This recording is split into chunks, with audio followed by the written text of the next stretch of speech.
ellos ya también ingresaron o solamente tú estás solito. Creo que ahí nada más estás tú. A mí me dice inicial. Ahí solamente estás tú. Le voy a invitar. ¿Los otros compañeros pudieron ingresar así como tú ingresaste? ¿Les puedes preguntar? ¿Ustedes ya ingresaron, Santi?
Bueno, muy buenos días para todos. Esperamos se encuentren muy bien. El objetivo de este espacio es que conozcamos las alternativas y oportunidades jurídicas frente al contrato de trabajo durante la cuarentena eh, causada o declarada por el gobierno nacional como consecuencia de la pandemia por el COVID-19, más conocida como coronavirus. El día de hoy, pues como tal, daremos a conocer como objetivo de la charla el manejo de las incapacidades médicas en la medida que consideramos que es muy importante para ustedes como empresarios y como personas que están de cara a la gestión de los riesgos del talento humano, eh, que compartamos este espacio con el fin de saber qué especialidades debemos tener en cuenta para el manejo de las incapacidades tanto de origen común como de origen laboral. Sin embargo, también es importante que tengamos presente que el COVID-19 nos viene presentando un gran reto en cuanto a las relaciones laborales, porque muchos empresarios, muchos trabajadores vienen manifestando dudas frente a qué pasará con la relación laboral. Y pues la idea es que en este espacio, en un segundo momento, pues podamos abordar este aspecto. El día de hoy nos acompañan eh, dos expertos en el tema. Está Santiago Acosta, médico laboral de ARL Sura, la abogada Elizabeth Tamayo, de la Gerencia de Asuntos Legales de Suramericana, quien apoya todos los temas laborales de la compañía, y estoy yo como abogado también de la compañía de cara a la gestión de casos de salud en las organizaciones. En consecuencia, esperamos que este espacio sea de total provecho para ustedes. Las preguntas que tengan, por favor, nos las pueden enviar por el chat, y en el evento en el que por tiempo no hayamos contestado alguna de las preguntas, donde tendré que las contestaremos al final de la reunión, donde tendremos un espacio de preguntas. Si no las contestamos, no se preocupen, nos dejan sus datos y la pregunta por el chat, que se las haremos llegar en el transcurso de esta semana o de la próxima. Así las cosas, pues el contenido de la charla pues tendrá como inicio los tipos de casos e incapacidades. En segundo lugar, abordaremos los trabajadores con mayor riesgo y las principales obligaciones de las empresas. En tercer lugar, la exposición ocupacional y el reporte de casos frente a la ARL, que es una pregunta también que nos vienen haciendo las empresas. Y luego iniciaremos con las alternativas jurídicas que pues se encuentran hoy desde el Ministerio del Trabajo a través de las normas que ha expedido recientemente, como lo son el trabajo en casa, el teletrabajo, la jornada laboral flexible, las vacaciones anuales anticipadas o colectivas y la licencia remunerada. Abordaremos en qué consiste cada una de estas figuras con cada una de sus particularidades. Así las cosas, pues le doy la palabra a nuestro compañero médico Santiago Acosta. Santiago, bienvenido. Un placer que estés con nosotros. Muchas gracias, Andrés, por tu bienvenida. Un saludo a todos los asistentes. Espero que tengan un feliz día en cada una de sus casas, cumpliendo la cuarentena debidamente. Dando paso a esta charla, a este espacio de conversación, efectivamente queremos hablar sobre el manejo de incapacidades médicas y sobre todo las situaciones jurídicas, las relaciones laborales que del coronavirus, de esta pandemia que se está afectando, podamos tener desde cada una de las empresas. Un segundo, ajusto aquí un tema de audio. Por favor, me confirma si se está escuchando bien. Yo creo que Andrés debe apagar el micrófono para que no se escuche el eco. Perfecto. Sí, te estamos escuchando bien, Santiago. Muy bien. Andrés, por favor, demos continuidad con la diapositiva. Bueno, entonces en primer momento queremos empezar a hablar sobre el tema de incapacidades, pero introduzcamos al tipo de casos, a los tipos de casos que tenemos frente a coronavirus en las empresas.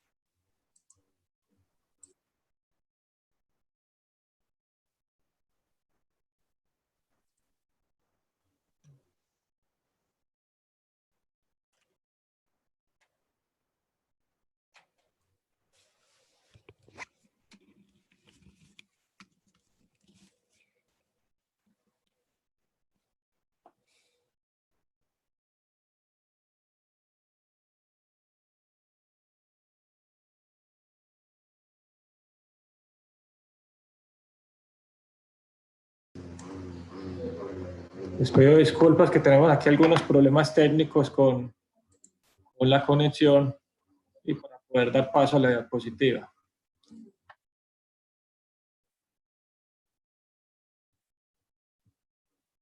Listo, ya nos escuchan bien. Andrés, por favor, me confirma si puedes dar paso a la siguiente slide.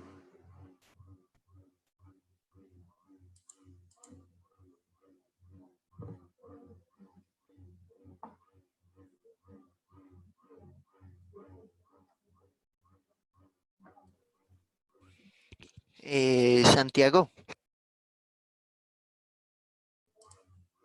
Sí. Sí. el que tiene compartida la pantalla es el que puede pasar la diapositiva. Creo que el que tiene compartida la pantalla es Andrés. Si quieres para Sí, que él te la exactamente. pueda Santiago, compártela tú, por favor.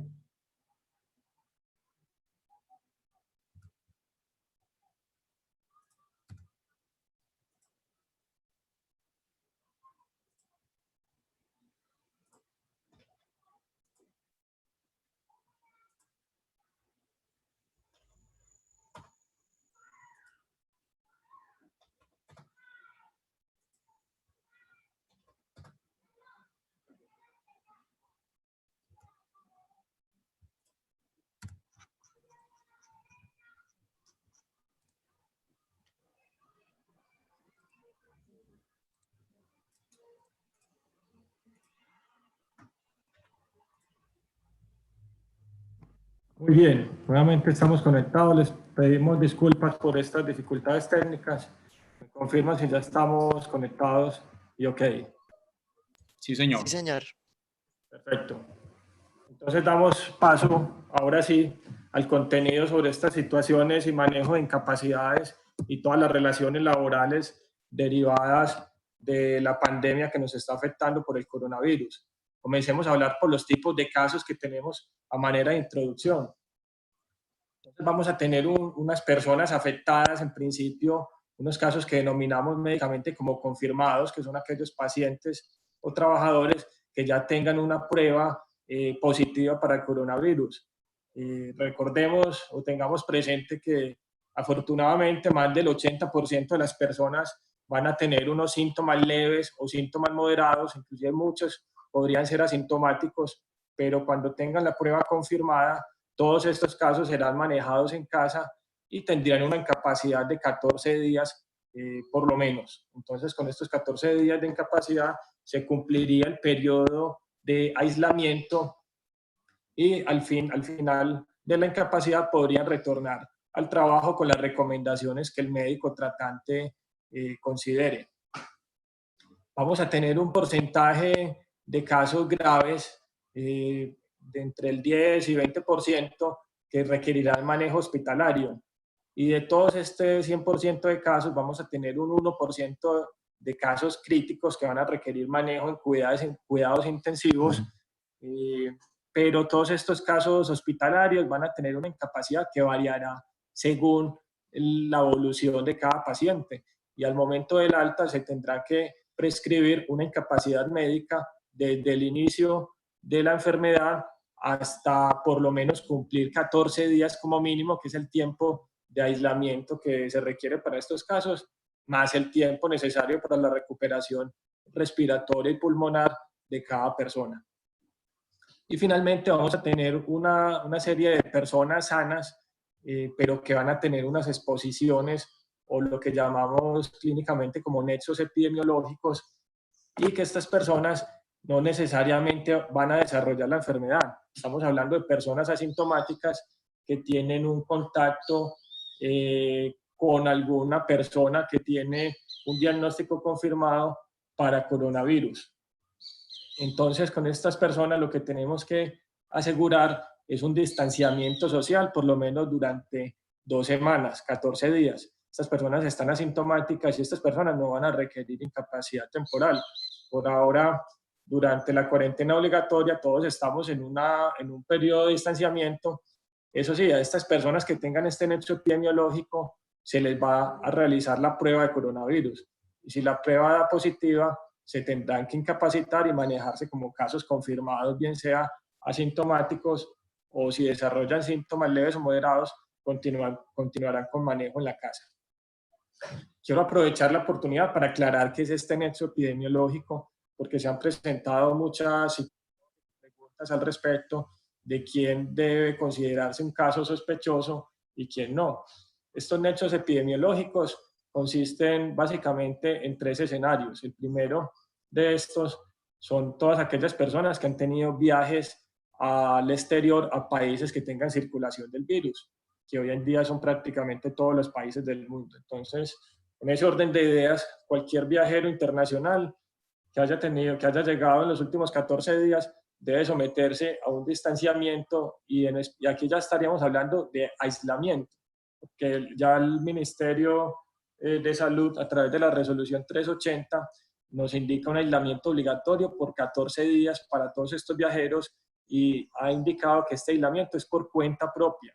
Cada viajero debe asumir con sus propios recursos los gastos que impliquen este aislamiento. Como nexo epidemiológico también tenemos el contacto estrecho en los 14 días anteriores con una persona con diagnóstico confirmado de coronavirus.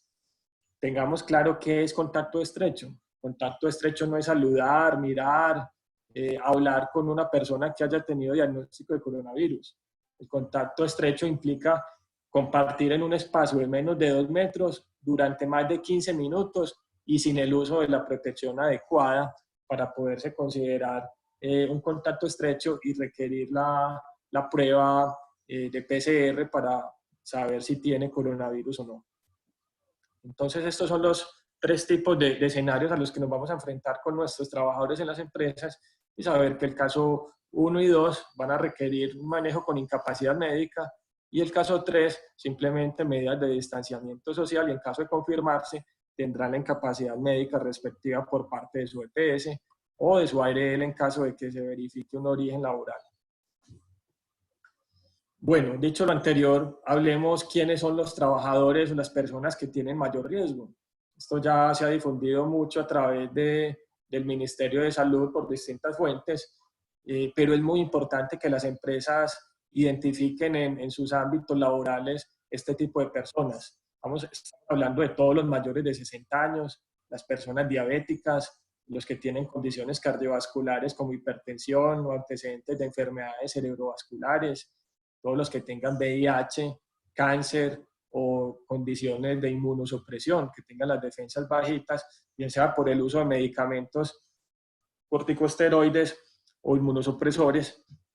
También los que tengan enfermedades respiratorias como enfermedad pulmonar obstructiva crónica, y los que estén malnutridos, bien sea porque estén obesos o desnutridos. Dentro de las personas de mayor riesgo también caben los fumadores, de modo tal que las empresas deben identificar cuáles son los trabajadores de su población que tengan estas condiciones e implementar medidas obligatorias de distanciamiento. Esto puede ser a través de adaptación de las tareas, separándolos de los cargos en los que estén de frente a muchas personas o personas que puedan tener síntomas respiratorios o sospecha de coronavirus, y además asegurar la entrega y la capacitación frente al uso de elementos de protección personal. Cuando hablamos de empresas que sean prestadoras de salud, que tengan profesionales de la salud, médicos, enfermeras, es importante asegurar que que todos aquellos trabajadores que tengan alguno de estos factores de riesgo no estén frente a la atención asistencial de pacientes con síntomas respiratorios o que puedan ser sospechosos o probables de coronavirus. Bueno, hablemos a continuación cuáles son las principales acciones en materia de prevención que toda empresa debe realizar hoy frente al coronavirus. Aquí ya tenemos, además de todo el ordenamiento legal frente a los sistemas de gestión de seguridad y salud en el trabajo, el Ministerio de Salud y el Ministerio de Trabajo nos han emitido unas circulares conjuntas, específicamente la circular 017 de 2020, que nos indica una serie de obligaciones que toda empresa debe realizar. Dentro de estas acciones se incluye vigilar qué casos sospechosos o confirmados ocurren frente al coronavirus al interior de las empresas. Y cada empresa debe notificar a las entidades territoriales, háblese secretarías de salud, cada uno de estos casos. Las empresas también deberían conocer y aplicar todos los protocolos y guías de manejo que tiene publicado el Ministerio de Salud en su página y difundir toda la información que allí esté publicada a sus trabajadores, en especial toda la información que habla sobre prevención, lavado de manos, uso de equipos de protección personal, para que todos los trabajadores cumplan estas medidas, no solo dentro del ambiente laboral, sino también en sus casas y en la comunidad. Como lo dijimos anteriormente, las empresas deben identificar cuáles son las ocupaciones y las personas que mayor riesgo tienen para contraer coronavirus de cara a controlar y prevenir este riesgo de contagio. También tienen, por supuesto, la obligación de reforzar las medidas de control, específicamente aquellas dirigidas a la limpieza y al autocuidado. Por supuesto, suministrar el equipo de protección personal a todas las personas que tengan algún riesgo de contagio según la ocupación o sus funciones, atendiendo los lineamientos del Ministerio de Salud frente a los equipos de protección personal para cada actividad. Estamos hablando de mascarillas, guantes, batas y demás implementos que puedan utilizar cada uno de los trabajadores en sus oficios, y además asegurar que cada trabajador que tenga síntomas respiratorios, no necesariamente por coronavirus, puede ser por una gripa o un resfriado común, usen mascarilla mientras estén desarrollando sus funciones. Además, el Ministerio de Salud y el Ministerio del Trabajo, a través de la circular 018, nos indica una serie de medidas que debemos realizar desde todas las empresas, más allá de la cuarentena. Nos invita a implementar horarios flexibles, disminuir reuniones. Ya sabemos que las reuniones no pueden ser de más de 50 personas en ningún sitio del país. Esto dirigido a evitar aglomeraciones. Y también nos invitan a adoptar teletrabajo, que más adelante vamos a hablar de esta serie de medidas. Tengamos presente que la cuarentena en principio son por 19 días, pero es posible que se prolongue o que tengamos nuevos periodos de cuarentena, pero una vez que se dé superada esta cuarentena inicial, no significa que hemos superado la crisis o la emergencia sanitaria y debemos continuar con todas estas medidas de manera indefinida durante muchos meses hasta que tengamos superada esta situación del coronavirus. Hablemos ahora de cuáles son las principales ocupaciones de riesgo y sobre el reporte que deben hacer las empresas a la ARL, que hemos tenido muchas preguntas al respecto. Aquí es importante resaltar frente a las ocupaciones de riesgo que tenemos básicamente 3 sectores productivos de principal riesgo, de riesgo alto para coronavirus. El primero es, por supuesto, los trabajadores de la salud, pero no solamente los profesionales que están directamente en el proceso asistencial, sino todo el personal de apoyo, camilleros, conductores de ambulancia, auxiliares de rayos X, auxiliares de laboratorio y toda persona que esté dentro del proceso asistencial en contacto no solamente con los pacientes, sino también con todos los insumos o materiales que puedan estar contaminados con fluidos corporales de personas con coronavirus. El segundo grupo corresponde a todas las personas que manipulen cadáveres de personas que pudieron haber tenido coronavirus. Estamos hablando de personal que trabaja en funerarias o en morgues, todos aquellos que manipulen los cadáveres y que deben reforzar las medidas de protección personal. Y finalmente tenemos una población de riesgo, que es todas las personas que trabajan en el sector de transporte, especialmente en las aerolíneas, en aeropuertos o en terminales de transporte, que puedan estar frente a personas con infección por este nuevo coronavirus. Algunas empresas nos han preguntado cómo deben reportar los eventos. Si tienen un caso de un trabajador con síntomas respiratorios que estuvo en contacto con alguien con coronavirus, si deben reportar a la ARL a través de un FURAD, de un formato único, reporte de accidente de trabajo, o cómo debería hacer ese reporte y a quién. Entonces aquí lo claro es que básicamente el coronavirus se comporta como una enfermedad más que como un accidente de trabajo. Entonces el reporte debe ser realizado a través de un FUREL, formato único de reporte de enfermedades laborales. Y este FUREL debe ser reportado a la EPS y a la ARL, pero solamente cuando tengamos un trabajador con un diagnóstico confirmado. Mientras tengamos trabajadores con sospecha, con síntomas respiratorios, las empresas no deben realizar estos reportes, sino esperar a que el diagnóstico esté confirmado y en ese momento reportar el FUREL, siempre y cuando se trate de un trabajador con una ocupación de riesgo y haya sospecha de enfermedad laboral. Tengamos claro, recordemos que el coronavirus no hace parte hasta el día de hoy de la tabla de enfermedades laborales que están establecidas en el decreto 1477 de 2014.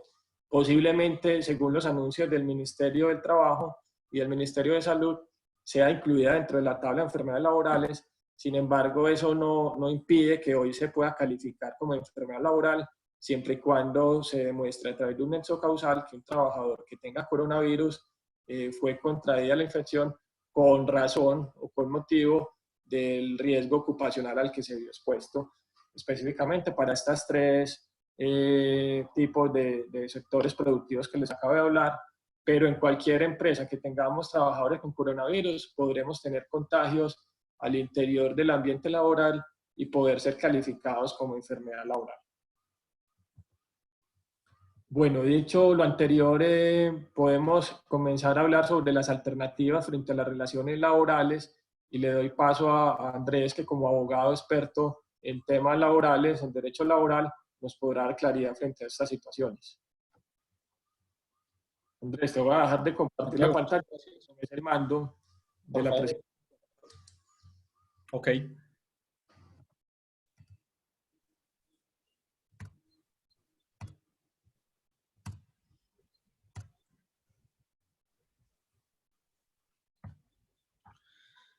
Continuando con el tema, objeto de presentación el día de hoy, a continuación abordaremos todo lo que tiene que ver con el impacto del coronavirus frente a las relaciones laborales, capítulo que hemos denominado Alternativas frente a las relaciones laborales.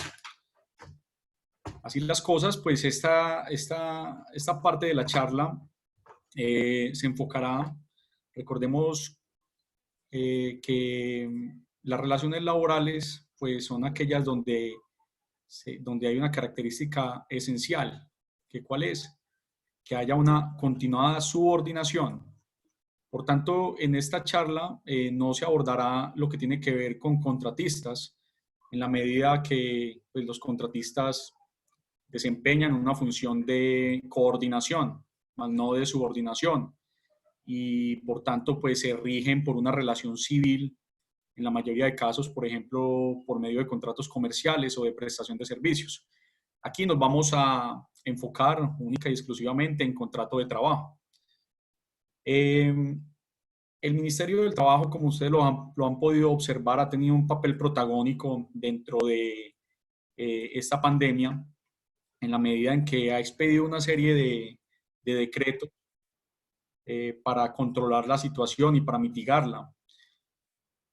Uno de los principales decretos, una de las principales circulares que emitió es la circular 021 de 2020, en la cual nos está dando unas sugerencias respecto a las opciones que pueda asumir el empleador frente a las relaciones laborales.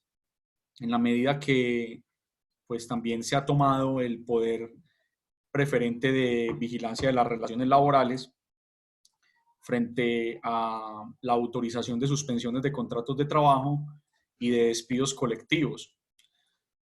Así las cosas, pues el Ministerio del Trabajo nos está invitando es a que asesoremos en cuanto a la aplicación de medidas que apunten a la continuidad de las relaciones laborales, que apunten a la garantía del ingreso del trabajador en medio de la pandemia, y pues está haciéndole una invitación a las empresas a que hagan todo lo posible por proteger la relación laboral, en la medida que detrás del trabajador también hay una familia y pues la idea es tratar de conciliar estas situaciones. La primera opción de trabajo que el ministerio está planteando es el trabajo en casa. El trabajo en casa se puede aplicar a cualquier modalidad de contrato de trabajo. ¿Eso qué implica? El trabajo en casa no es teletrabajo. Debemos partir de esa base. En la medida que, como más adelante lo vamos a poder observar, el teletrabajo tiene unas exigencias legales que no son aplicables para el trabajo en casa. El trabajo en casa, al ser una medida excepcional y transitoria, pues exonera a la empresa de realizar actividades como, por ejemplo, el estudio del puesto de trabajo y el concepto técnico por parte de la ARL frente a los riesgos que pueden rodear ese puesto de trabajo. En tercer lugar, pues por ser una medida excepcional, esto no implica que el empleador vaya a dejar de pagar los salarios y prestaciones sociales o de continuar con su cotización al sistema de seguridad social. En consecuencia, el trabajo en casa pues es un trabajo remoto en el que el empleador debe continuar pagando de manera normal su nómina en las periodicidades pactadas en la empresa, bien sea semanal, quincenal, mensual, como lo tengan pactado, y pues las prestaciones sociales tampoco van a sufrir ninguna alteración. Por tanto, los trabajadores que estén en casa van a tener también derecho al pago de cesantías, intereses a las cesantías, vacaciones, prima legal de servicios y todas las prestaciones extralegales que se encuentren pactadas, bien sean en pacto colectivo, en convención colectiva o que vengan siendo asumidas de manera unilateral por parte de la empresa. Es bien interesante esta figura porque el trabajo remoto pues sí implica para la empresa una obligación de suministrar los canales de comunicación. No quiere decir que la empresa le tenga que dar el computador, por ejemplo, al empleado. Eso implica es que la empresa debe facilitar el acceso a Internet al trabajador que pueda hacer el trabajo en casa. Y en el evento en el que no pueda realizar suministrar el Internet por X o Y motivo, deberá explorar otras opciones de trabajo que está sugiriendo el ministerio. Y pues nosotros, ¿qué recomendamos? Eso es un asunto ya pues netamente probatorio, y es que si hay un acuerdo de trabajo en casa, se haga lo posible por llevarlo a un escrito. Es una carta sencilla, pero más que todo por un tema probatorio. En ese orden de ideas, yo resalto algo que nos han preguntado las empresas, y es si hay lugar a la continuidad en la cotización al sistema de riesgos laborales, porque pues algunas empresas consideran que como no está en la empresa prestando el servicio, pues de pronto no hay exposición al riesgo ocupacional para el cual fue contratada, y por tanto consideran que no debería haber cotización. Nosotros lo que sugerimos, y pues es la realidad en la aplicación frente al sistema, es que se haga la cotización al sistema integral, lo que es salud, pensión, riesgos y parafiscales, y pues haciendo énfasis en el sistema de riesgos laborales, debe continuar la cotización al sistema de riesgos laborales, porque el trabajador, así esté en trabajo en casa, está subordinado, está bajo el riesgo del empleador, y está expuesto a la actividad que está ejecutando en su trabajo en casa. Por tanto, es importante tenerlo asegurado en esta actividad de cara a las prestaciones que puede reconocer el sistema de riesgos laborales. En segundo lugar, pues hay una opción que nos otorga el Ministerio del Trabajo, que también está pues contemplada como tal en las normas laborales que hoy en día rigen las relaciones laborales, y es el teletrabajo. Como lo mencionaba inicialmente, el teletrabajo pues ya sí impone una obligación al empleador en el sentido de verificar las condiciones tanto físicas, biológicas, ergonómicas y psicosociales del puesto del trabajo mediante una visita previa. Debe haber un estudio de puesto de trabajo por parte del empleador y deberá contar con la asesoría respectiva de su ARL. También el empleador deberá aplicar el trámite del formulario de afiliación y novedades establecido en esta norma que nos permitimos copiar, que es la resolución 3310 de 2018, expedida por parte del Ministerio de Salud y Protección Social para poder hacer los trámites frente al teletrabajo. Y el teletrabajo, al igual que el trabajo en casa, pues también implica para la empresa el pago de los salarios, de las prestaciones sociales y la cotización integral al sistema de seguridad social integral, salud, pensión, riesgos. La jornada laboral flexible pues tiene como tal una finalidad y consiste en que al ser una facultad que tiene el empleador, debido a la pandemia con la que contamos hoy en día, pues se evite que los empleados se vean expuestos a aglomeraciones de personal, bien sea en la empresa o en horas pico de transporte público en las ciudades. Por tanto, pues debe haber un estudio objetivo y razonable que le permita al empleador tomar esa decisión, y lo que se recomienda es que esos horarios flexibles pues se compadezcan con la jornada ordinaria laboral. No quiere decir que entonces, si hay horario flexible, debe trabajar el empleado más de las 8 horas diarias, salvo que trabaje horas extras con autorización del Ministerio del Trabajo. La jornada flexible no habilita por ley que se trabaje muchas horas más, y lo que se sugiere es pues, entonces que se coordine unos horarios en los que no se expongan a los trabajadores a aglomeraciones de acuerdo con las indicaciones que ha dicho el Ministerio de Salud, es decir, evitar aglomeraciones de más de 50 personas.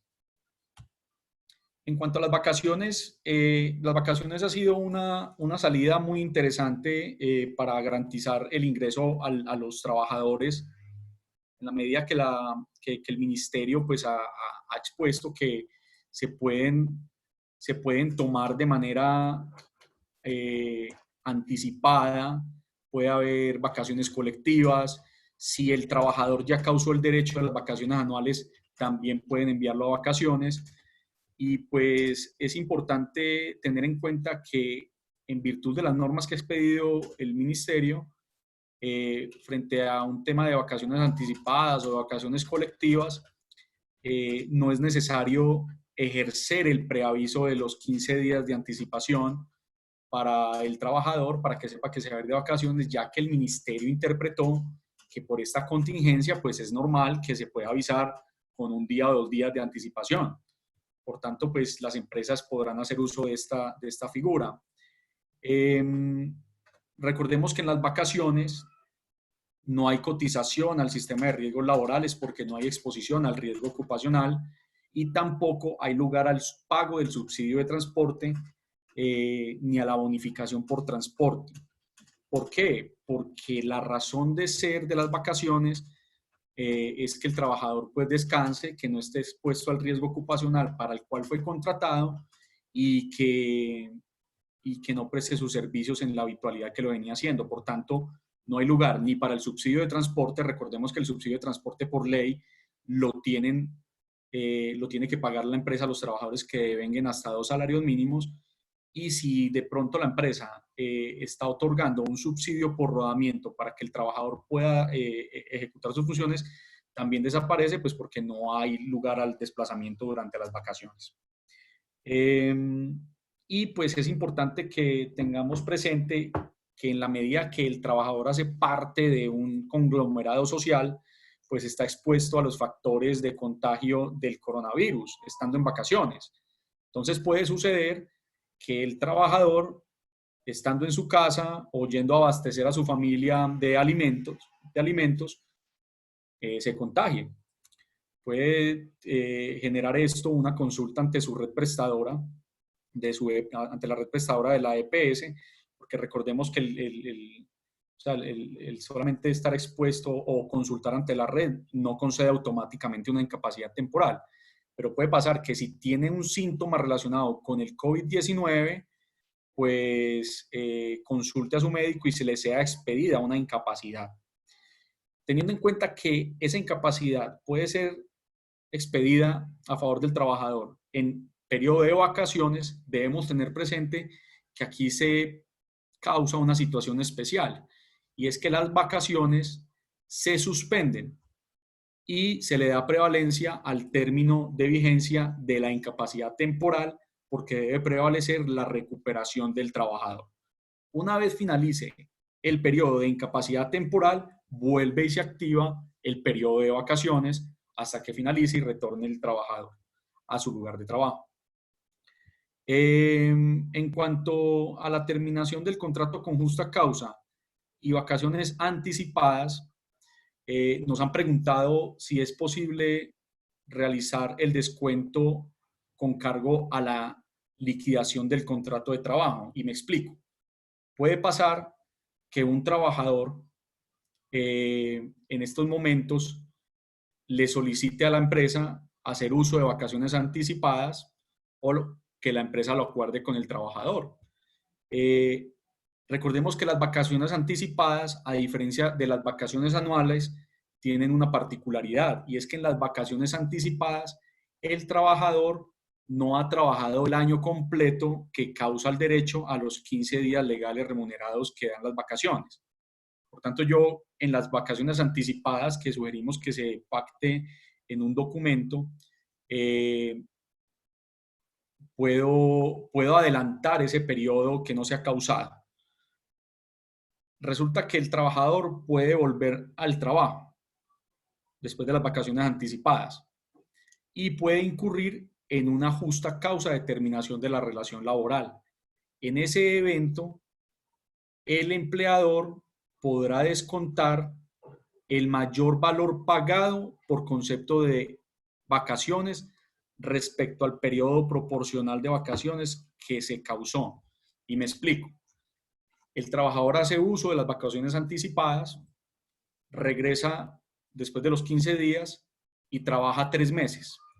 Como el empleador le pagó 15 días por el año completo, el trabajador que incurre en justa causa y se le termina la relación laboral después de haber hecho uso de vacaciones anticipadas, solo tendrá derecho a 3 meses de vacaciones proporcionales. Por tanto, el empleador podrá descontar el mayor valor pagado, es decir, de los 12 meses debe calcular a cuánto equivale ese mayor valor pagado y reconocerle solo los 3. Eso es muy importante porque nos lo vienen preguntando mucho las empresas. Y pues al regreso se debe garantizar la continuidad del trabajador en la empresa. Puede pasar, porque no sabemos la pandemia hasta cuándo irá, que si ustedes hacen uso de esta figura el día de mañana, la próxima semana, la pandemia del coronavirus de pronto continúe o no haya continuado. En el evento en el que llegue a continuar, pues la invitación es que si la empresa está en imposibilidad de recibirlo, se pacten otras alternativas que están contenidas en la circular 021 de 2020. Por ejemplo, una alternativa es la que estamos observando en este momento. Puede haber lugar a licencia remunerada si la empresa lo pacta. Si la empresa pacta licencia remunerada, recordemos que esto es una facultad del empleador. El empleador puede pactar esta licencia, pero esta licencia implica que hay pago del salario sin prestación personal del servicio. Esto tiene una implicación y es que como el trabajador está en licencia, pues debe pagársele los salarios, la cotización al sistema de seguridad social integral, excepto la cotización a riesgos laborales en la medida que pues, no está expuesto al riesgo ocupacional y pues no hay lugar a asegurar pues este riesgo. Y también se causan las prestaciones sociales. Hace poco el gobierno emitió también una norma a través del Ministerio del Trabajo en la que llamaba la atención porque algunas empresas estaban celebrando licencias no remuneradas, pero el Ministerio del Trabajo lo que dijo en esa comunicación no es que esté prohibido celebrar licencias no remuneradas. Recordemos que la licencia no remunerada, al ser también una posibilidad que nos otorga el Código Sustantivo del Trabajo, es que no haya lugar al pago de salario por no prestación del servicio en virtud de una licencia no remunerada. En ese orden de ideas, lo que el ministerio dijo es que la licencia no remunerada no la puede imponer el empleador. La licencia no remunerada debe venir a solicitud del trabajador. Por tanto, pues los invitamos a que tengan mucho cuidado al momento de pactar esos mecanismos, en la medida que el Ministerio del Trabajo pues se tomó el papel de vigilancia prevalente en temas de derechos laborales y por tanto está fiscalizando muy bien todo lo que es el cumplimiento de los requisitos para celebrar licencias no remuneradas, para la aprobación de despidos colectivos y para la aprobación de la suspensión del contrato de trabajo. Hay otros interrogantes que nos han enviado nuestros clientes y es qué pasa con el subsidio de transporte y la bonificación por transporte. Como lo abordé con antelación, pues el subsidio y bonificación por transporte solamente se causa cuando el trabajador que venga hasta 2 salarios mínimos o en aquellos casos en los que se pague bonificación de transporte para prestar los servicios, pues continúe desplazándose para tales fines. Entonces, si tengo un trabajador que todavía está yendo al trabajo, al centro de trabajo donde lo tengo asignado, y obviamente con todos los cuidados que la ley me exige en esta contingencia, si es un trabajador que venga hasta 2 salarios mínimos, pues debo pagarle ese subsidio de transporte porque él se está desplazando de su casa al lugar de trabajo y viceversa. Si el trabajador continúa prestando sus servicios, movilizándose, financiándose con la bonificación por transporte que le da la empresa, también le debo seguir pagando. Pero para los casos de teletrabajo, trabajo remoto, vacaciones, licencia no remunerada, pues no hay lugar al reconocimiento de estos conceptos en la medida que la razón de ser desaparece, lo cual es pues, la movilidad del trabajador. En cuanto a la terminación por justa causa, por justa causa y terminación de contratos en periodo de prueba, nos preguntan si hay alguna protección a la cual haya hecho referencia el gobierno nacional, pues porque también ya se ha manifestado frente al cuidado que se debe tener para proceder con la suspensión de contratos de trabajo, por ejemplo. Frente a la terminación por justa causa y frente a la terminación en periodos de prueba, no hay ninguna protección especial. Las normas que siguen rigiendo estos escenarios, pues siguen siendo las normas del Código Sustantivo del Trabajo. En este orden de ideas, si yo tengo un trabajador que está incurriendo en una justa causa en este momento, pues lo que le debo garantizar es que haya un proceso disciplinario de descargos, que nosotros recomendamos que siempre ese proceso disciplinario de descargos esté debidamente documentado en el reglamento interno de trabajo de la organización, porque ese proceso disciplinario de descargos, recordemos, tiene un calificativo muy especial dentro de lo que hacemos dentro de las relaciones laborales en Colombia, y es que es un derecho fundamental. Y si hay una justa causa que yo le esté comprobando al trabajador, pues yo le debo explicar cuáles son las pruebas, debo hacerle unas preguntas y debo garantizarle el derecho a que él presente también sus pruebas y a ser escuchado. De lo contrario, si no tenemos en cuenta esas características que les acabo de mencionar, pues lo más seguro es que a la empresa le interpongan una acción de tutela solicitando la ineficacia de la terminación del contrato y por consiguiente pues el respectivo reintegro con los salarios y prestaciones dejados de percibir durante el tiempo en el que estuvo desvinculado. Y frente al periodo de prueba, pues recordemos algo. El periodo de prueba es una situación que se debe pactar por escrito con los trabajadores. Muchas empresas nos dicen, es que yo tengo periodo de prueba pactado con el trabajador, pero cuando les preguntamos por la prueba, resulta que lo hicieron fue de manera verbal. Y jurídicamente, el periodo de prueba debe estar por escrito en el contrato de trabajo. Para los contratos a término indefinido, el periodo de prueba, no puede superar 2 meses de vigencia. Y para los contratos a término fijo, no puede superar la quinta parte de la duración del término fijo pactado. Entonces, tengamos en cuenta eso. En medio de la pandemia, podemos hacer uso de la facultad como empleadores de terminar la relación laboral sin justificación alguna, siempre y cuando se encuentre en el periodo de prueba. Si no se encuentra en el periodo de prueba, entonces ya entramos a las reglas generales de acreditación de la justa causa, o si lo voy a despedir, pues simplemente pagar la indemnización por despido sin justa causa.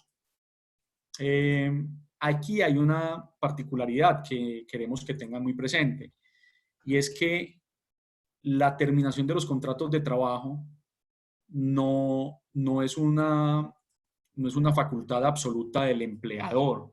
Es decir, el empleador no puede actuar de manera arbitraria al momento de terminar un contrato de trabajo porque debe seguir las pautas que ya he mencionado, y también hay unas circunstancias que protegen a los trabajadores que los invitamos a que tengan muy presente al momento de abordar estas situaciones, y es lo que gira alrededor de los fueros de salud, el fuero de maternidad, fuero de paternidad, ya que pues un trabajador o una trabajadora que sea titular de un fuero de esta calidad, pues no puede ser despedido salvo que haya autorización por parte del inspector del trabajo. De pronto, no quiero ser pues como muy enfático en normas, pero sí los quiero invitar a consultar la circular 049 de 2019 que emitió el Ministerio del Trabajo, por medio del cual regula los requisitos que deben cumplir las empresas para terminar los contratos de trabajo con personas con fuero de salud, bien sea por causa objetiva o por justa causa. Entonces ahí van a encontrar muchas posibilidades de actuación frente a la presencia de un fuero de salud. Frente a la terminación sin justa causa, el ministerio solamente se ha pronunciado frente a un asunto, y es lo que tiene que ver con los despidos colectivos. En estos días uno de nuestros clientes nos preguntaba que pues le está impactando negativamente en la productividad la pandemia del coronavirus, que él no tiene la capacidad de seguir pagando los salarios a sus trabajadores. Pero entonces, ¿qué es lo que pasa? Si él quiere terminar todas las relaciones laborales, necesariamente tiene que solicitarle autorización al Ministerio del Trabajo. Y el Ministerio del Trabajo, por el poder preferente que se asignó, pues está conociendo de todas estas solicitudes desde Bogotá. Así que si uno está en Bucaramanga, en Cali, en Barranquilla, en Medellín, si va a hacer ese trámite, tiene que hacerlo ante el inspector del trabajo de su regional, y ese inspector se encarga de enviar esas diligencias a Bogotá, donde va a ser el viceministro de Trabajo quien va a tener esa facultad de autorizar o no el despido colectivo. Recordemos que el despido colectivo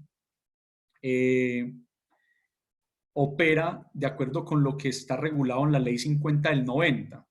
Los invito también a que lean esas normas, porque eso les puede dar a ustedes un panorama de lo que se debe cumplir al momento de abordar estas opciones. Los despidos colectivos están regulados en el artículo 67 de esa norma que les acabo de citar, Ley 50 del 90. Y el despido colectivo pues va a depender de tres factores o de tres requisitos principales. El primero es que la empresa, si va a terminar de manera colectiva los contratos, debe contar con una explicación de motivos que lo llevaron a tomar esa decisión.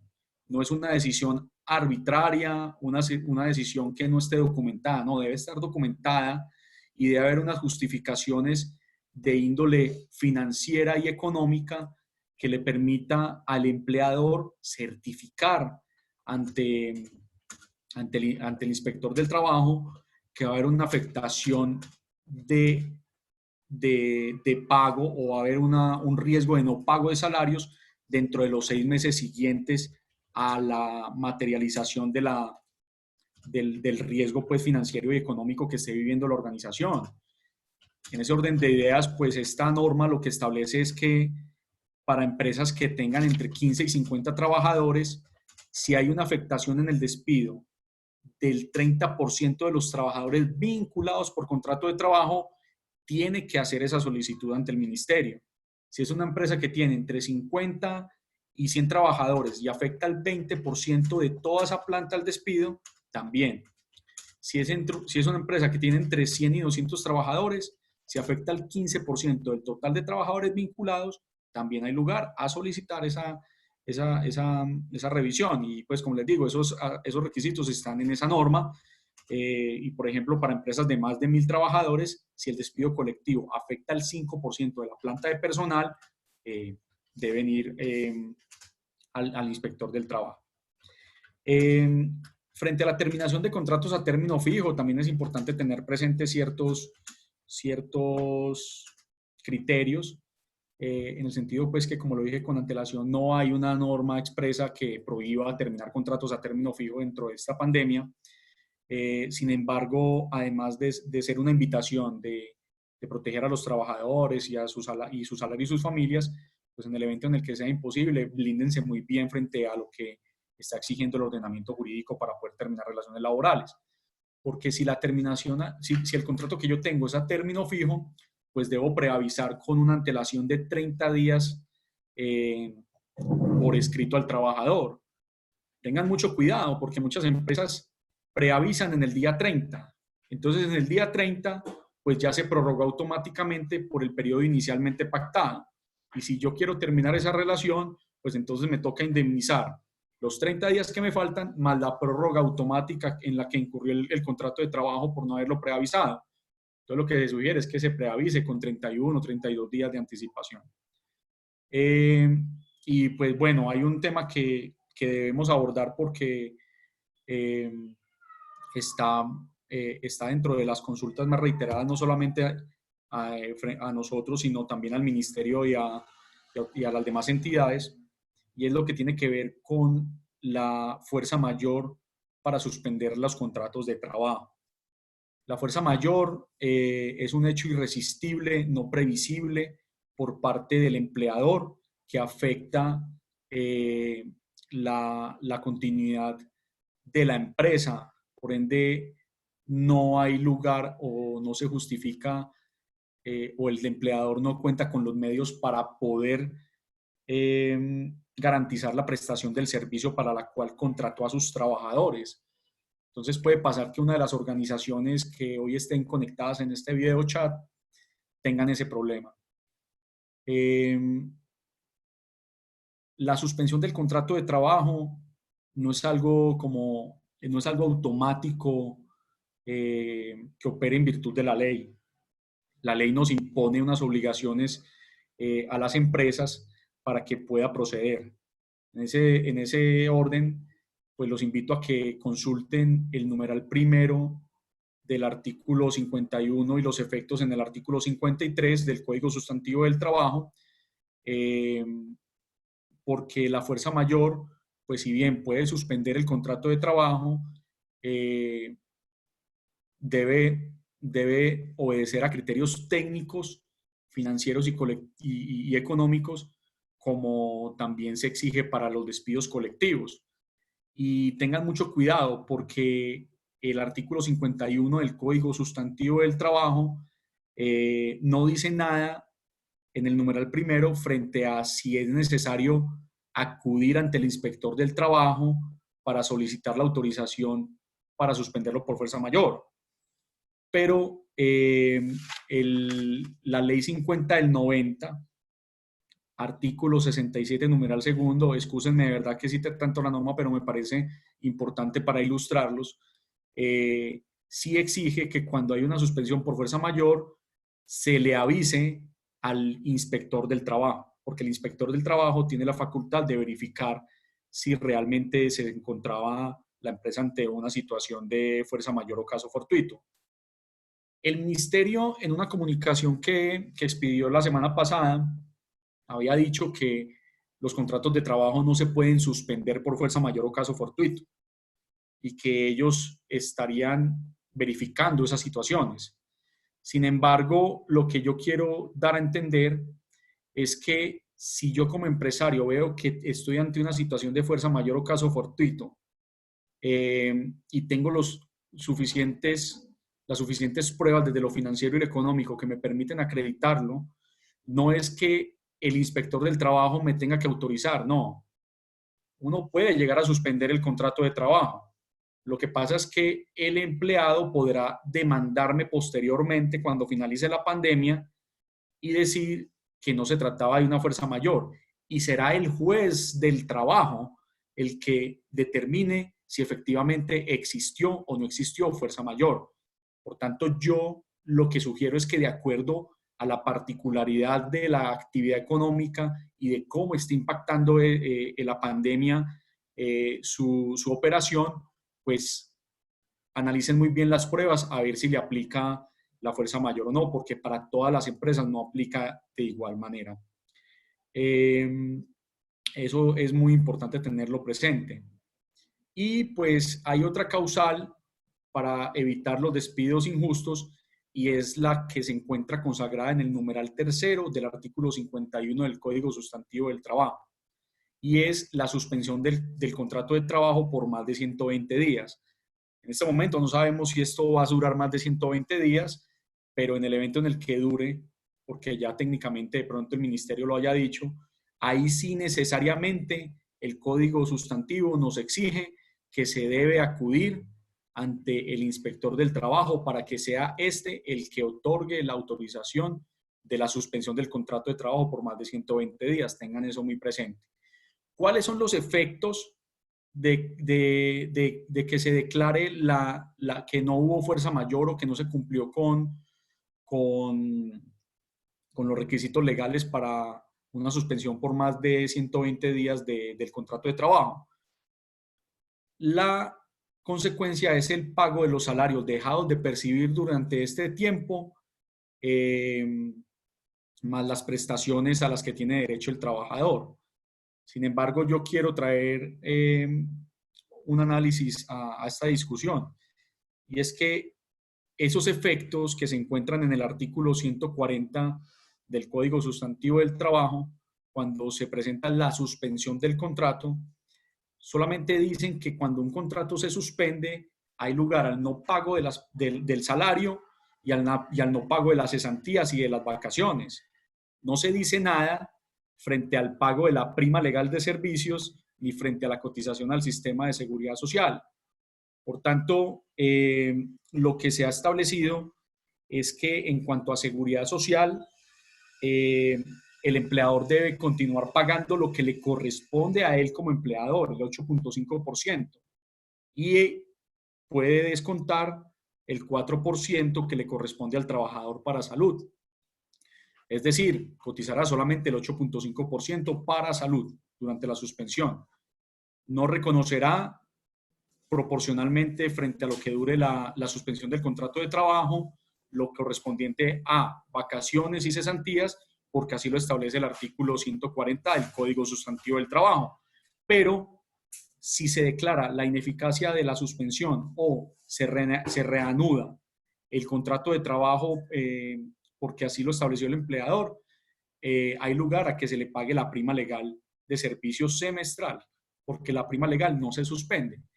Y pues la cotización a la ARL no procede en la suspensión porque no hay exposición al riesgo ocupacional, pero sí procede la cotización completa a pensiones. Eso es importante que lo tengamos presente.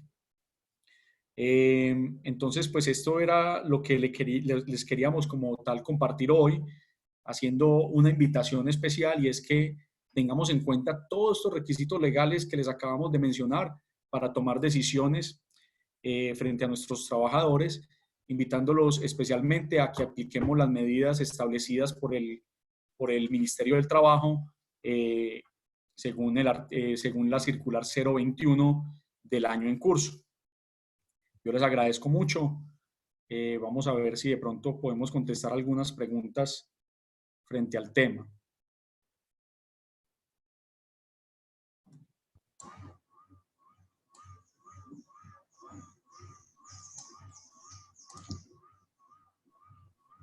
Andrés, muchas gracias por tus importantes aclaraciones, muy valiosas.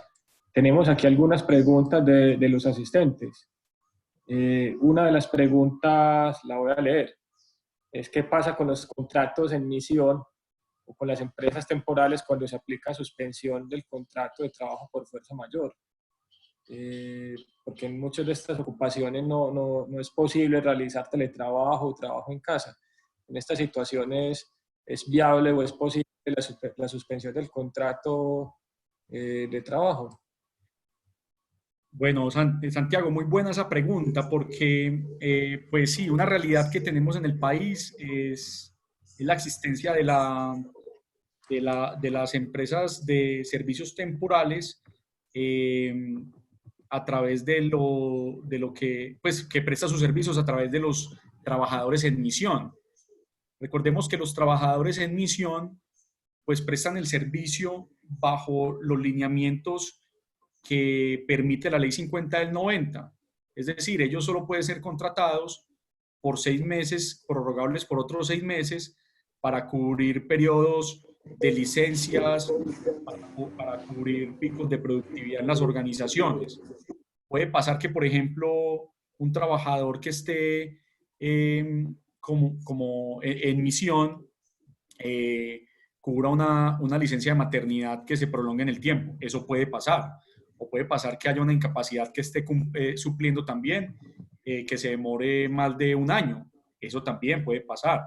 Pero frente a los picos de productividad, los trabajadores en misión solo pueden cubrir 6 meses, prorrogables por otros 6 meses. De lo contrario, las empresas van a estar en un riesgo de contrato realidad. Tengan en cuenta eso, pues lo digo como a título de sugerencia. Pero recordemos que si bien el trabajador en misión está bajo la figura de la subordinación delegada, es decir, la empresa beneficiaria del servicio puede darle órdenes, imponerle reglamentos, horario. El real empleador es la empresa de servicios temporales. Y esa empresa de servicios temporales tiene una relación contractual con la empresa beneficiaria del servicio mediante un contrato de prestación de servicios.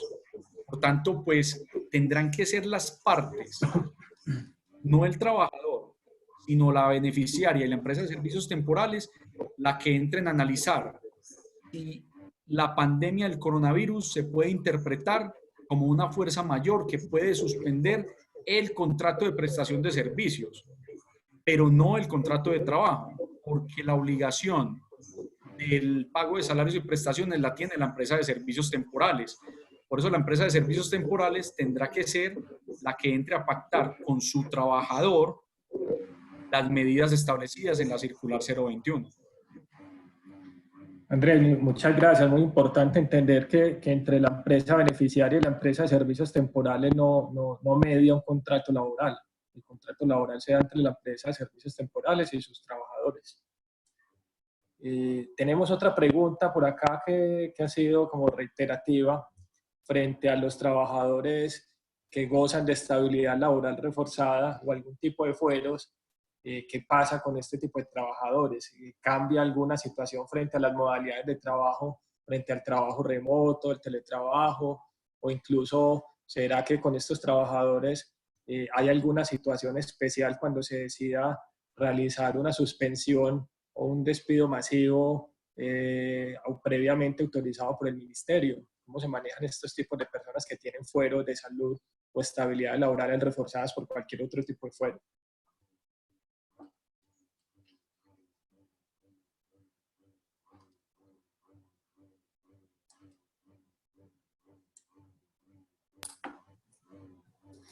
Buenos días a todos. Ahí pues yo me permito como dar respuesta a esa pregunta, Santi. Pues ahí el tema del manejo de la relación laboral es igual, ¿cierto? Estas personas, si bien tienen una estabilidad laboral reforzada, eso no implica pues que se puedan adoptar todas las medidas de flexibilización que establece la norma. Entonces, por ejemplo, si es un trabajo que puede ser susceptible de hacerlo desde la casa, simplemente se deben adecuar como todas las medidas para que él pueda hacer todo su trabajo en casa. Ya es diferente cuando la persona se encuentre en incapacidad, que cuando esta persona esté en incapacidad, pues en este sentido el empleador pues ahí simplemente tendría que validar como el estado de salud y que las incapacidades se continúen entregando como para que haya una continuidad como de la relación laboral, pero no habría ninguna medida adicional que tomar en este caso. Perfecto, muy claro. Y como para terminar de validar en este tipo de personas con estabilidad laboral reforzada, sigue siendo necesario y requisito acudir al Ministerio del Trabajo y verificar todas las condiciones de la circular 049, o es diferente en esta situación con la pandemia del coronavirus. Pues, o sea, precisamente lo que Angarita Andrés empezó a decir dentro de la capacitación me parece como muy importante a la hora de nosotros dar respuesta a las preguntas y cuál es ese llamado que nos hace el gobierno nacional a través de los ministerios y es un llamado a la solidaridad y a entender la relación laboral desde ese principio de solidaridad, por lo que nosotros debemos pensar siempre en la forma de buscar flexibilización para sostener los empleos, obviamente teniendo en cuenta la sostenibilidad económica de la compañía. Entonces, en el caso tal de que una persona en una situación con fuero de salud, en una situación de discapacidad, cometa alguna situación que pueda ser susceptible de una justa causa de trabajo, determinación del contrato de trabajo, lo que se deberá realizar es garantizar todo el debido proceso acorde con esa circular 049 y hacer el proceso de solicitud de terminación del contrato de trabajo. Porque aquí la verdad el ministerio lo que viene haciendo es ese llamado, venga, antes de tomar una decisión, de terminar un empleo, primero revisemos cuáles son todas esas medidas que nosotros podemos adoptar, pero no está diciendo, no está limitando esa facultad, sino que nos está diciendo que esas terminaciones no se den por esta situación de pandemia que ahorita viene afectando pues como todas las empresas y tanto empresas, familias, trabajadores. Entonces por eso es ese llamado a revisar como todas esas situaciones específicas a la luz de ese principio de solidaridad. Muy claro. Por aquí tenemos otras preguntas dentro del chat del grupo que no están dentro del campo de preguntas que seguramente no hemos atendido.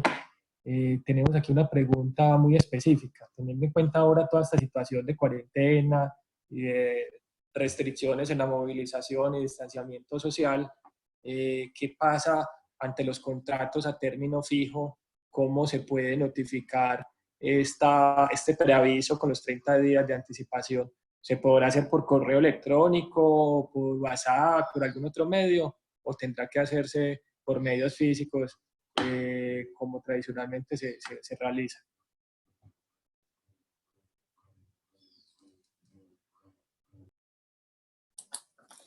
Ahí el tema es que pues que los empleadores tienen el reto de buscar la forma más efectiva de que sus empleados tengan las notificaciones de todas las decisiones que internamente se tomen, y eso nos abre la puerta a que sea válida una notificación a través del correo electrónico, pero siempre debemos contar con esa confirmación. Entonces, si bien vamos a hacer una notificación de una no prórroga de un contrato de trabajo a término fijo, debemos realizarla enviándola por correo con toda la anticipación pues que se requiere en la norma, y adicional debemos solicitar de la persona que nos envíe también un correo que nos confirme ese recibido de esa información.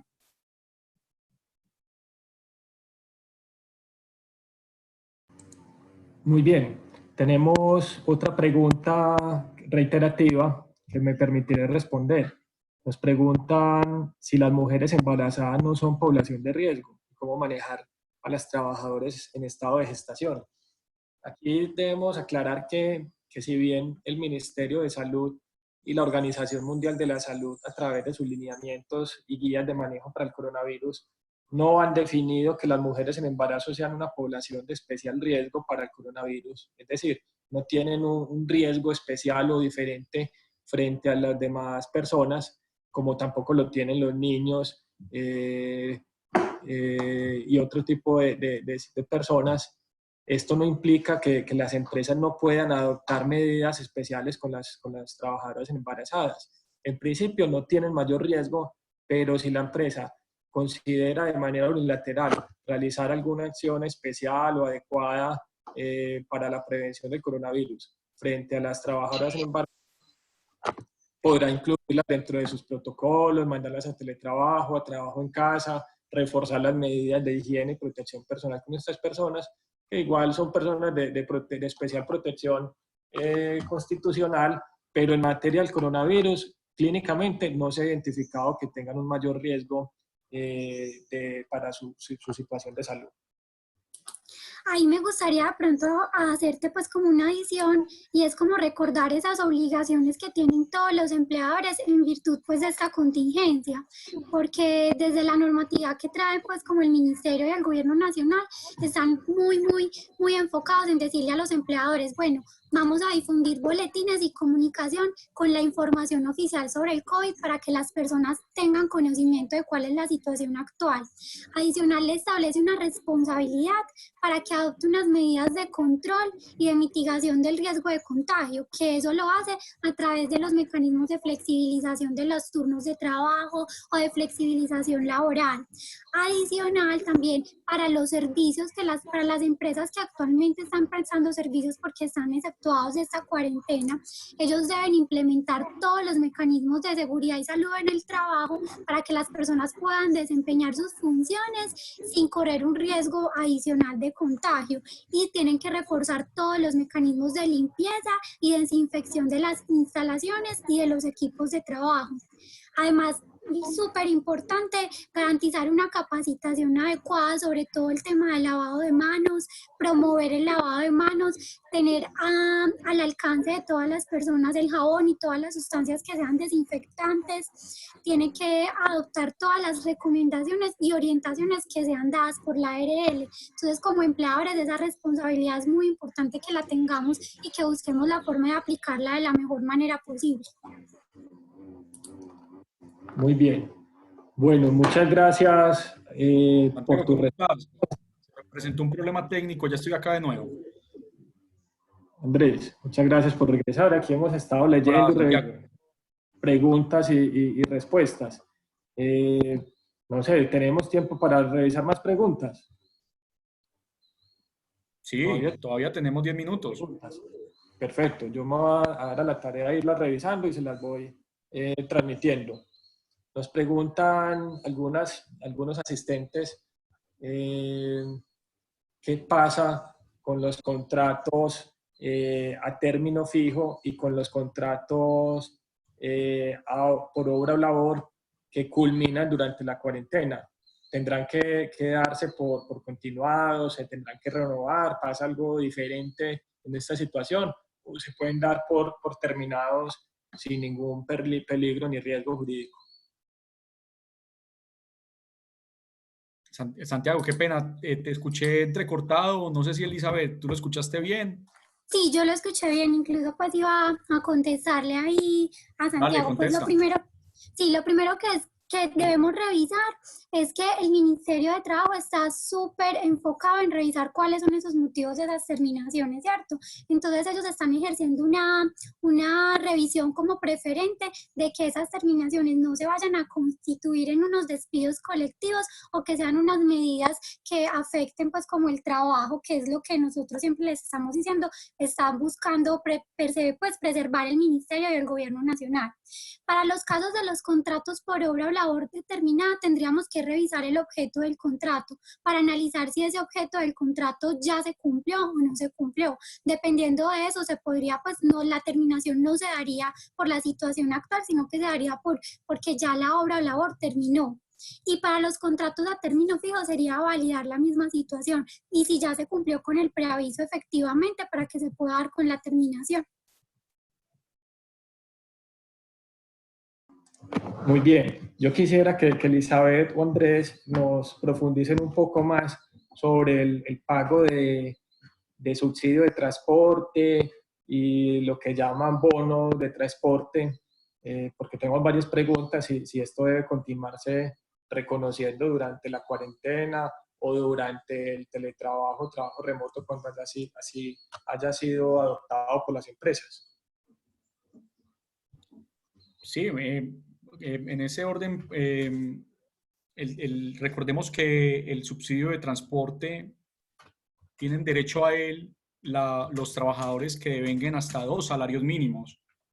Puede pasar también que la empresa lo tenga contemplado en su pacto o convención colectiva, en donde tendrá que entrar a revisar cómo se debe pagar en virtud de ese pacto o esa convención.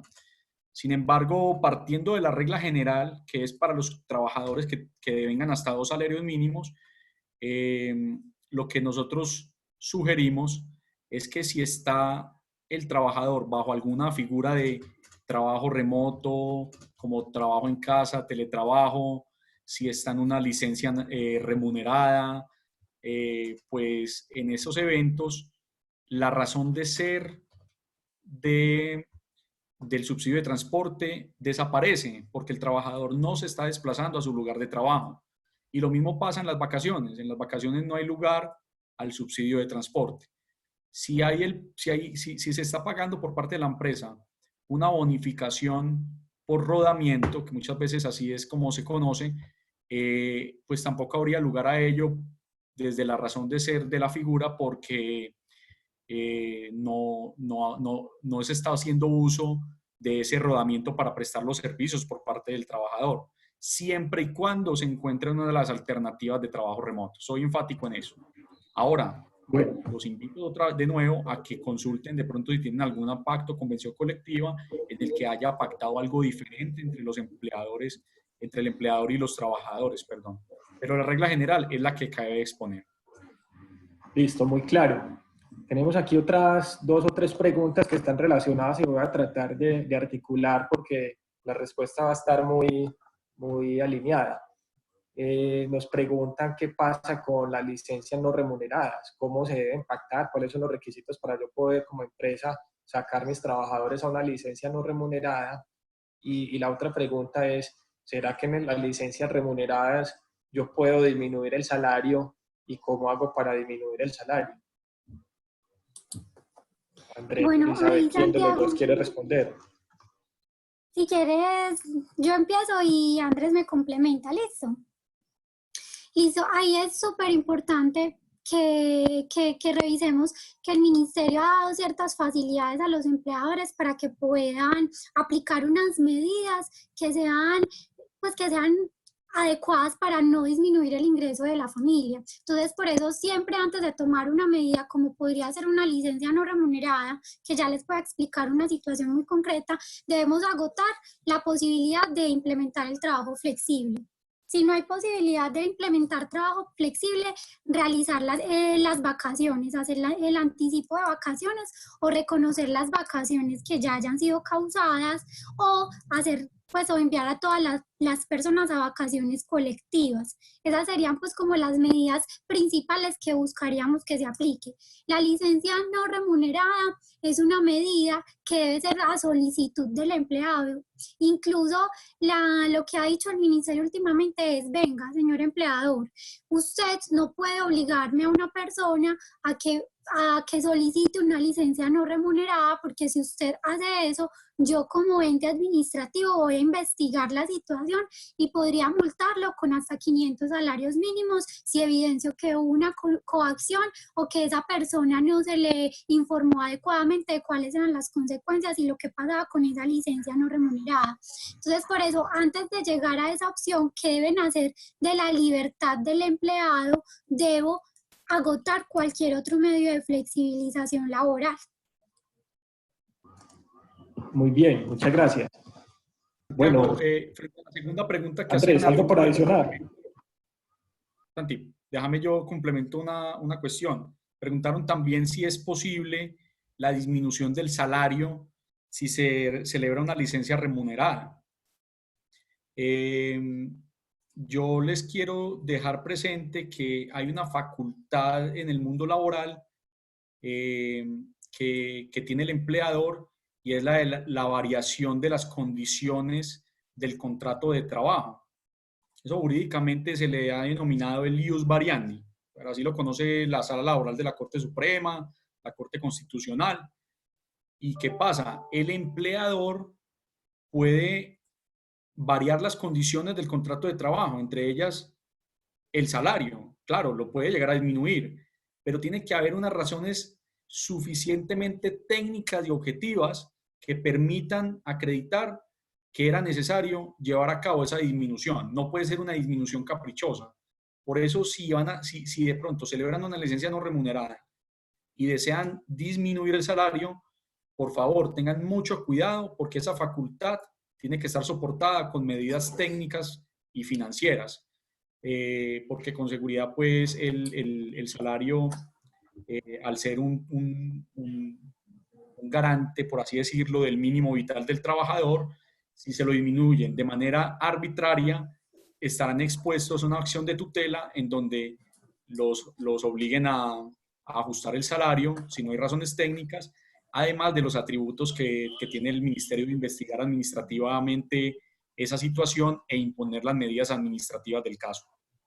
Incluso ahí habría que revisar el tema, porque esa variación debe contar pues como con el acuerdo del empleado. Entonces también el empleado tendría que estar de acuerdo en que se le haga una variación de la jornada que pues inmediatamente va a afectar su salario, o que se le haga una variación del salario. Entonces ahí debemos siempre contar con el acuerdo del empleado, porque estaríamos haciendo una modificación a esas condiciones mínimas que tiene el contrato de trabajo. Entonces, y lo que les estamos diciendo, pues sí creo que yo sé que somos muy reiterativos y cansones, pero esta es una situación excepcional que requiere pues como que los empleadores traten de adoptar las medidas que sean menos impactantes pues para la estabilidad de los empleos, pero adicional entendemos que efectivamente las empresas tienen que tomar medidas para poder tener una sostenibilidad, y por eso les decimos, tratemos de agotar todos los mecanismos de flexibilización, de vacaciones, de teletrabajo, para que sea lo menos traumático para la estabilidad de los empleos. Bueno, entonces ambos abogados coinciden en que estas disminuciones de salario, o inclusive las licencias no remuneradas, no deberían o no podrían ser decididas de manera unilateral por la empresa y siempre tienen que ser pactadas. Es muy importante como resaltar esa idea. Por aquí nos está escribiendo el doctor Alexander Arbeláez, reconocido médico, epidemiólogo y experto en salud ocupacional, que nos menciona un asunto que también ha sido objeto de varias preguntas. Habla sobre el reporte de los accidentes o enfermedades por coronavirus, cómo se debe reportar. Aquí sí quiero como profundizar un poco, porque si bien las guías del ministerio nos habla de reporte de accidentes de trabajo, lo cierto es que muy difícilmente vamos a tener exposiciones que sean súbitas, como nos dice la ley 1562 de 2012 en su definición de accidente de trabajo, que debe ocurrir un evento súbito. Estos eventos súbitos estaríamos básicamente en accidentes por riesgo biológico, cuando sean punciones con agujas o que tengamos exposición a fluidos, que una persona de pronto en un procedimiento médico le cayó moco, saliva al resto, alguno de los profesionales que están expuestos. Pero la verdad es que la mayoría de las infecciones por coronavirus, no solo en los profesionales de la salud, como lo estamos viendo en Europa, sino en todos los demás trabajadores, no vamos a poder identificar claramente cuándo fue el momento exacto del contagio y muchas veces, sobre todo ahora que estamos en fase de mitigación con circulación comunitaria del virus, ni siquiera vamos a saber cuál fue la persona que lo contagió. Entonces, en estos casos no hay lugar a un reporte de un FURAT para reportar un accidente de trabajo, sino que tendremos que esperar a que se confirme el diagnóstico y en caso de que sea una ocupación de riesgo, proceder con el reporte del FUREL, formato único, reporte de enfermedad laboral, para que la ARL o la EPS califique el evento como enfermedad laboral. Ayer salió una guía del Ministerio precisamente hablando de la calificación del origen en los prestadores de salud y aclara que la calificación podrá hacerse como enfermedad cuando no se identifiquen estos eventos súbitos. Bueno, continuemos con las preguntas. Tenemos una pregunta por acá que nos dicen, ¿qué pasa cuando se termine la cuarentena y los trabajadores con contrato a término fijo decidan no regresar a la empresa porque les da miedo el contagio? Inclusive yo ampliaría la pregunta, no solo a término fijo, sino en cualquier tipo de contrato, si las personas no llegan a la empresa porque les da miedo contagiarse, a pesar de que el gobierno ya haya levantado la cuarentena. Ahí Tiago, la situación... bueno, dale, Eli, Sí, dale, perfecto. adelante. Dale, Sí. Elizabeth. Gracias. Ahorita les había comentado que los empleadores tienen como unas responsabilidades en torno a las sedes, en torno a los equipos de trabajo, respecto a la manera en que deben higienizar y garantizar unas condiciones de salubridad para evitar ese contagio. Efectivamente, cuando termine la cuarentena, esas medidas van a seguir porque creo que la situación no va a terminar más allá de estos días de cuarentena, sino que puede continuar en el tiempo. Entonces el empleador tiene esa responsabilidad de garantizar todas las medidas de protección adecuadas y garantizar todos los mecanismos de limpieza y salubridad de sus sedes para que los empleados puedan entrar a trabajar y no correr mayor riesgo de contagio. Entonces, en ese sentido, el empleado no podría decir por sí mismo, ay, no, es que no me siento seguro, porque eso no es una razón objetiva si el empleador viene adoptando todas las medidas de cuidado. Esto podría llevar a que si el empleado no tiene un motivo objetivo frente a su ausencia laboral, se pueda configurar una ausencia al trabajo no justificada que podría llevar a que se realice un procedimiento disciplinario. Pero creo que ahí el tema es de mucha comunicación y demasiada información. Hablar con los empleados, explicarle cuáles son las medidas que está tomando la compañía, darle a entender de una manera razonable y de una manera adecuada que se sienta tranquilo, que la compañía tiene todas las medidas para que él no sufra riesgo de contagio, adicional de que se le van a dar las capacitaciones de seguridad y salud en el trabajo y se le van a brindar los implementos de seguridad para que él se sienta tranquilo para realizar su labor.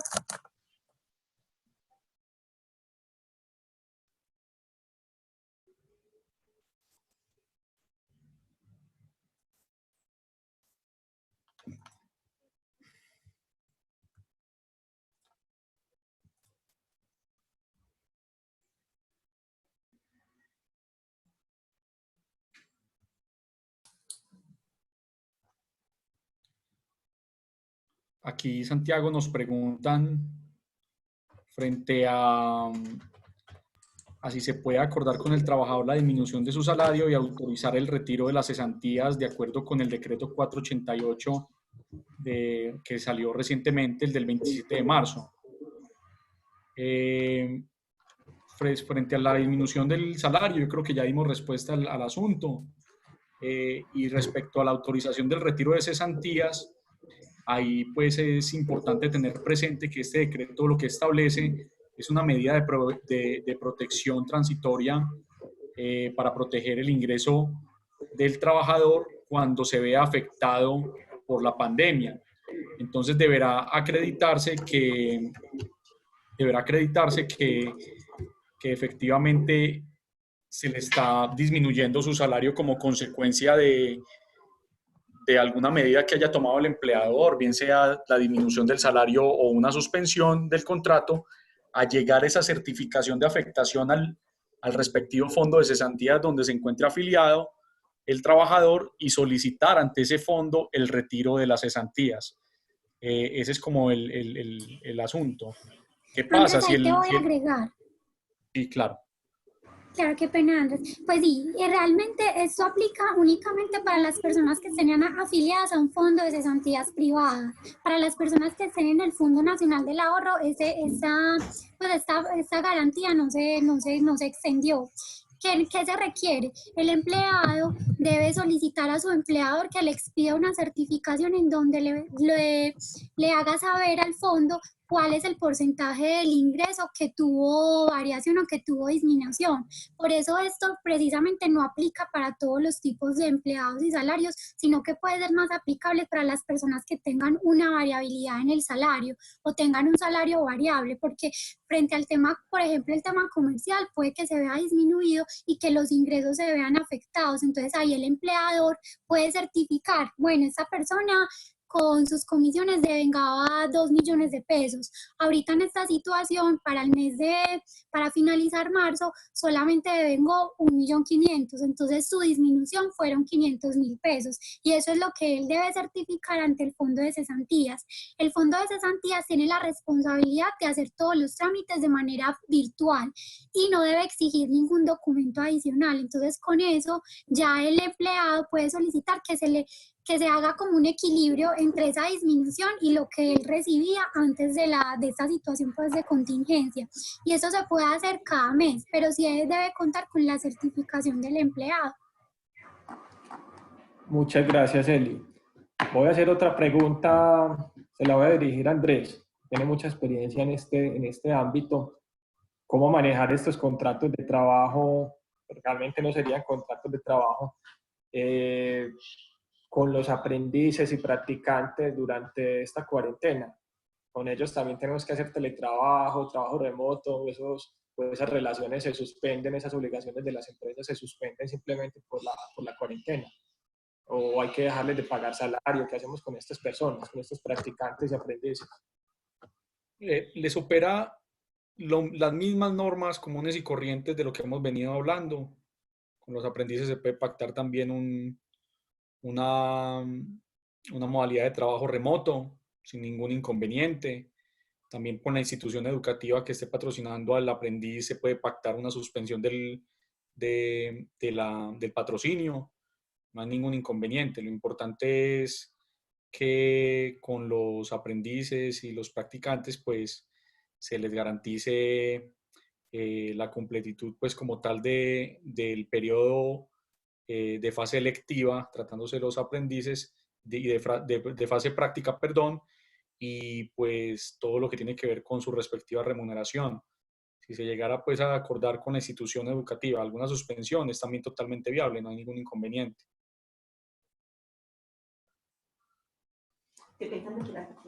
Muy bien, perfecto. Por aquí nos están preguntando nuevamente, nos están pidiendo que reiteremos cuáles son las personas o los pacientes que tienen mayor riesgo para coronavirus, que las empresas deben identificarlos. Entonces aquí me voy a apoyar en la guía del Ministerio de Salud frente al manejo de coronavirus y nos dice, las personas de mayor riesgo son los de más de 60 años, los diabéticos, o los que tengan condiciones cardiovasculares como hipertensión y enfermedad cerebrovascular, VIH, cáncer, uso de corticosteroides o inmunosupresores, enfermedad pulmonar obstructiva crónica, malnutridos y fumadores. También nos preguntan cómo identificar estas personas, cómo poder acceder a la historia clínica. Recordemos que la confidencialidad de la historia clínica no cambia ni se modifica durante esta situación de la cuarentena. Entonces es muy importante que las empresas que tengan médicos del trabajo dentro de sus instalaciones puedan tener acceso a las evaluaciones ocupacionales, identificar los registros de incapacidades, los sistemas de vigilancia epidemiológica que puedan dar luces sobre las personas que tengan estos diagnósticos. También apoyarse en las IPS de seguridad y salud en el trabajo que tengan contratadas para realizar los exámenes periódicos o cualquier otro tipo de examen ocupacional. Y por últimas, yo creería que podríamos acudir a algunas encuestas siempre y cuando utilicemos consentimientos informados, autorizaciones de acceso a historia clínica para poder identificar quién tiene alguna de estas situaciones de riesgo y poder reubicarlo o adecuar sus tareas y funciones, equipos de protección personal, los riesgos. Elizabeth o Andrés, ¿qué opinan sobre esta última posibilidad de realizar alguna encuesta dirigida para identificarlos cuando no tengamos otro mecanismo?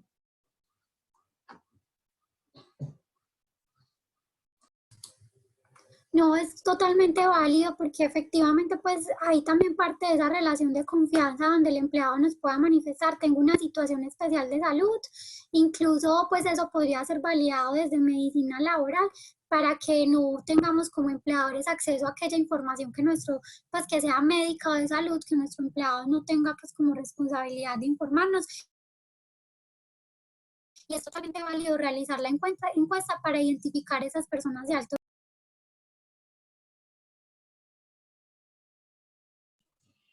Bueno, Elizabeth, muchas gracias. Le agradecemos a todos los participantes por sus preguntas, por sus observaciones. Tuvimos muchos comentarios que complementaron todo lo que aquí hemos tratado de aclarar y explicar. Finalmente, quiero cederle la palabra a Andrés para que demos por terminado este espacio. Santiago, quiero terminar dando respuesta a una pregunta que nos hace uno de los asistentes al video chat. Me preguntan que tienen un trabajador que acaba de finalizar su periodo de incapacidad en lo que compete a la EPS. El trabajador acaba de pasar los 180 días de incapacidad y ya está a cargo de la AFP. Me preguntan si ese trabajador, toda vez que tiene una disminución por la incapacidad temporal, puede solicitar el retiro de cesantías. En mi concepto, lo que el gobierno nacional está buscando es la protección frente a la reducción del salario por las medidas que se puedan tomar frente a las relaciones laborales entre el empleador y el trabajador. La incapacidad temporal en este caso no se ubicaría dentro de los supuestos que está autorizando el gobierno para hacer ese retiro, en la medida que la disminución, en este caso, obedece a un asunto de salud, que está siendo cubierto por la incapacidad temporal en lo que corresponde a la EPS y a la AFP hasta el día 540, de acuerdo como evolucione el caso, por lo que en mi concepto, jurídicamente no hay un sustento que permita habilitar a un trabajador incapacitado a hacer ese retiro parcial de cesantías. Además, porque la certificación es la incapacidad temporal en este caso, no cumpliría con la certificación a la cual hizo referencia nuestra abogada Elizabeth Tamayo, ya que el empleador no tiene como certificar que una disminución por virtud del coronavirus o alguna certificación porque fue necesario hacer pues esa disminución del salario. Es un tema de incapacidad, por tanto no lo ubicaría dentro de la titularidad de ese beneficio. Finalmente, pues, agradecemos los que está autorizando el gobierno para hacer esa disminución, en este caso, cubierto de retroalimentación y de concientización, que es lo que es esta charla, advirtiendo que las preguntas que no han sido contestadas, nosotros nos comprometemos a que las contestaremos y se las haremos llegar. Nos están preguntando si la presentación queda grabada. Efectivamente, la presentación queda grabada. Nosotros hablamos con nuestro apoyo técnico para que les indique cómo pueden volver a acceder a ella. Eli, te cedo la palabra. No, pues también Andrés y Santiago, muchas gracias como por el espacio. Me parece muy importante poder como llegar a unos acuerdos frente a cómo manejar esta contingencia desde el aspecto laboral. Yo creo que pues resolvimos la mayoría de las inquietudes, pero estaremos pues como resolviendo las otras que no quedaron claras para que todos tengamos como un entendimiento y estemos en una misma sintonía frente a este tema. Muchísimas gracias a todos.